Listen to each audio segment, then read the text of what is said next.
Come vedi Giovanni, qui siamo proprio dentro la roccia. Qui vedi la storia di 30 milioni di anni fa. Addirittura riusciamo a vedere le radici del vitigno che c'era qui sopra, che ha scavato dentro la roccia per prendere quelle sostanze di cui parlavamo prima. Fin qua arrivano. Fino qua, sì.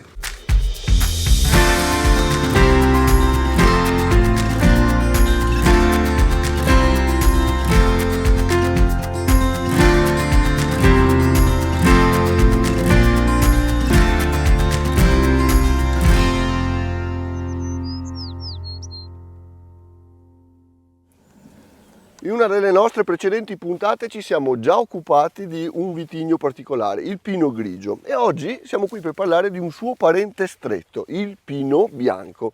E per questo ho voluto richiamare qui con me oggi Ermanno, un agronomo espertissimo di varietà. Che cosa ci puoi raccontare di questo Pinot Bianco? Per certo, questa è una varietà molto particolare, perché è una varietà che è un po' il papà dello Chardonnay, è un po' uno zio del Cabernet Sauvignon, quindi nella genetica le linee si mescolano e troviamo il Pinot Bianco parente con tantissime varietà, quindi sappiamo che è un'uva bianca, ma è imparentata anche con dei grandissimi vini rossi. There once was a ship that put to sea, and the name of that ship was the Billy O.T. The winds blew harder, bow dip down, blow me bully boys blow.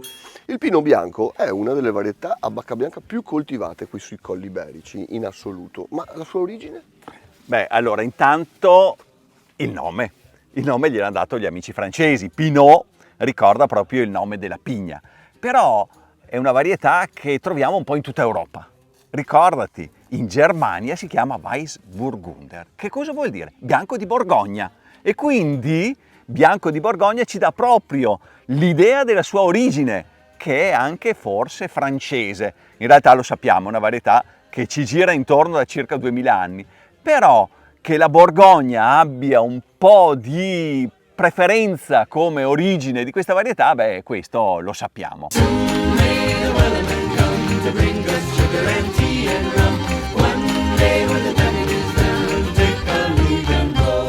Noi che adesso sappiamo tutto di quello che succede in vigna con il Pinot Bianco, andiamo a scoprire a Selva di Montebello del primo produttore come viene interpretato questo vitigno in cantina. Seguitemi.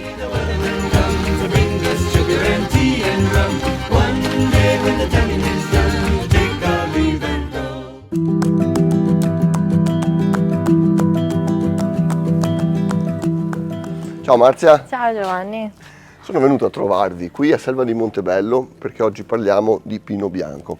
La vostra è un'azienda anche abbastanza recente e ho notato fin dall'inizio vi siete immersi nell'avventura Pinot Bianco, fin dalla prima annata. Ci racconti un po' come nasce la vostra storia da produttori di vino, oltre che di Pinot Bianco?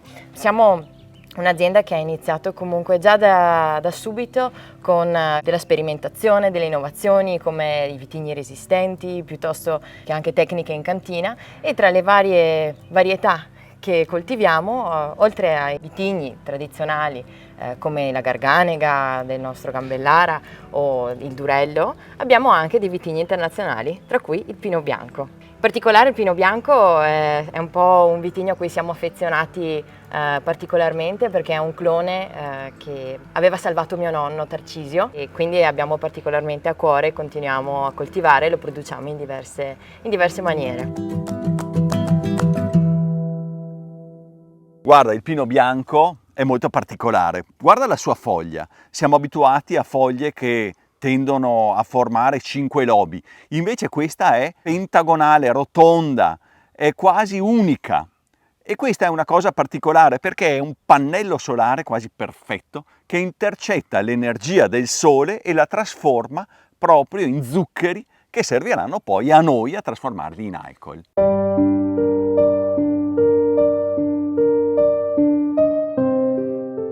Tanta sperimentazione mi pare di capire. Di Pinot Bianco 2 versioni al momento, una ferma e l'altra spumante? Esatto, proprio così. Fermo, spumante, metodo Martinotti, e anche dall'anno scorso abbiamo iniziato con il metodo classico, Pinot Bianco in purezza. però ci piace sperimentare, quindi anche adesso ci sono delle cose in cantiere che nei prossimi anni insomma presenteremo. Io sono, tra le varie cose, sono anche enologa e poi in famiglia c'è anche mio fratello che lavora insieme a noi. Comunque l'anima più vulcanica della famiglia è mio papà, Mauro. Se dici andiamo in vigneto a trovarlo. Ma volentieri, ti seguo.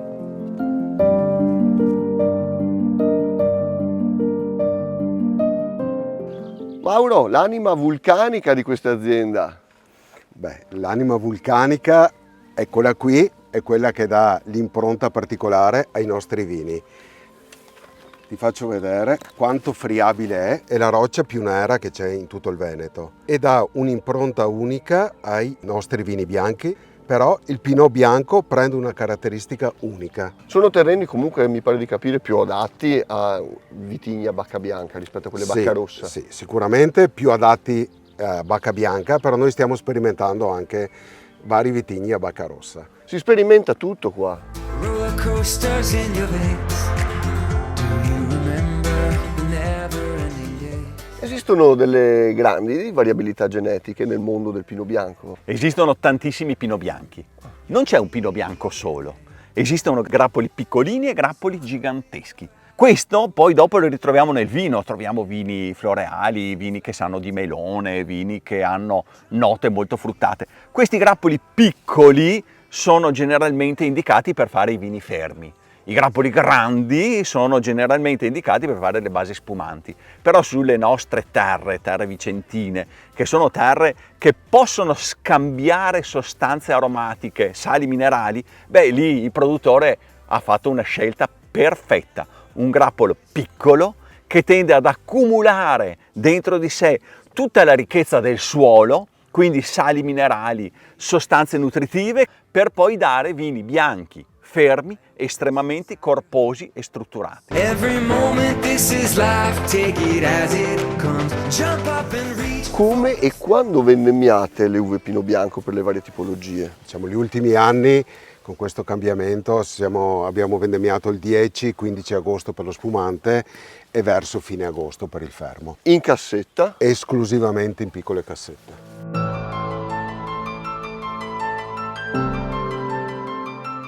Secondo te che caratteristiche devono avere il Pinot Bianco Doc Vicenza che fate nella versione spumante e nella versione ferma? Allora, Giovanni, questo è il nostro metodo Martinotti. Guarda, ha un perlage veramente fine perché comunque sosta sui lieviti 3 mesi e prima accompagnato anche da un 6 mesi di batonnage. Quando lo si porge al naso si sentono subito dei fiori bianchi, della frutta bianca, anche degli agrumi che comunque regalano freschezza a questo calice. Poi in bocca è cremoso, la bollicina è cremosa e spicca soprattutto l'acidità, la verticalità di questo vino. Il naso del Pinot Bianco fermo è diversissimo dallo spumante. Hai ragione Giovanni, qui troviamo una struttura che è completamente diversa, però tornano lo stesso questi frutti bianchi che avevamo sentito prima, però la nota che si sviluppa in questo caso è quella dovuta al nostro territorio vulcanico, questo sentore un po' terroso che ritorna. In bocca poi ha un corpo e una finezza veramente splendidi e la sapidità sicuramente poi è quello che ci contraddistingue per questo prodotto. Ultima domanda, Marzia, è un'altra sperimentazione questa botte di legno che vedo qui sotto? Esatto Giovanni, questo è un contenitore, un tino, fatto con legno di 3500 anni, un legno fossile. Abbiamo capito che la sperimentazione non finisce mai. Grazie Marzia per averci fatto capire un sacco di cose interessanti sul Pinot Bianco della Doc Vicenza. Adesso seguitemi perché andiamo a conoscere un'altra produttrice di Pinot Bianco però sui Colli Iberici.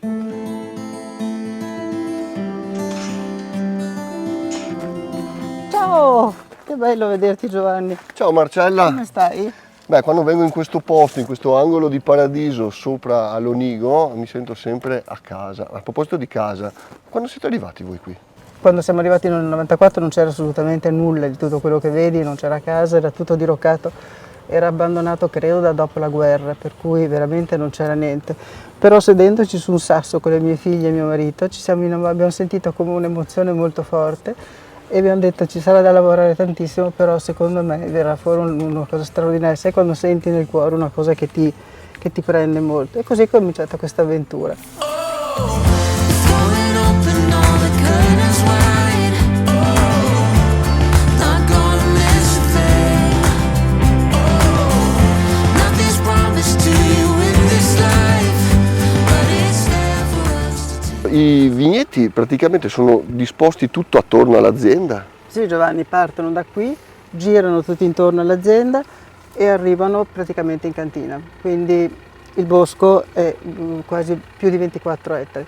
Il pino bianco lo avete trovato qui quando siete arrivati o lo avete piantato voi successivamente? Lo abbiamo trovato assolutamente in azienda ed è una vigna molto molto vecchia, perché 30 anni fa quando siamo venuti qui mi raccontavano che il vigneto aveva già più di 15-20 anni, per cui deduco che abbia 50-60 anni. È un vigneto che abbiamo tenuto nonostante una resa molto bassa, perché noi tutti i vigneti hanno una resa molto bassa, ma questo particolarmente, essendo così vecchio, rende poco, però la qualità che salta fuori da questo vigneto è molto importante. Nothing's promised to you in this life, but it's there for us to take. So live well, we won't break. Ci racconti come lo fate questo pino bianco?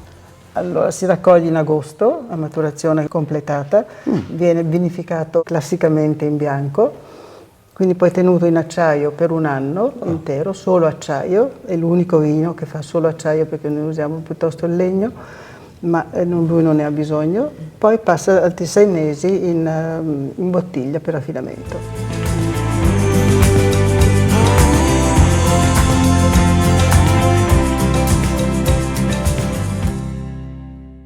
Marcella, io ti Bella ringrazio. Grazie a te. Ci hai fatto scoprire tante cose interessanti sul pino bianco dei Colli Iberici. Invece noi ci vediamo la settimana prossima per un altro vitigno e altre storie. Ciao! I know why I'm alone. Mistakes that I've made.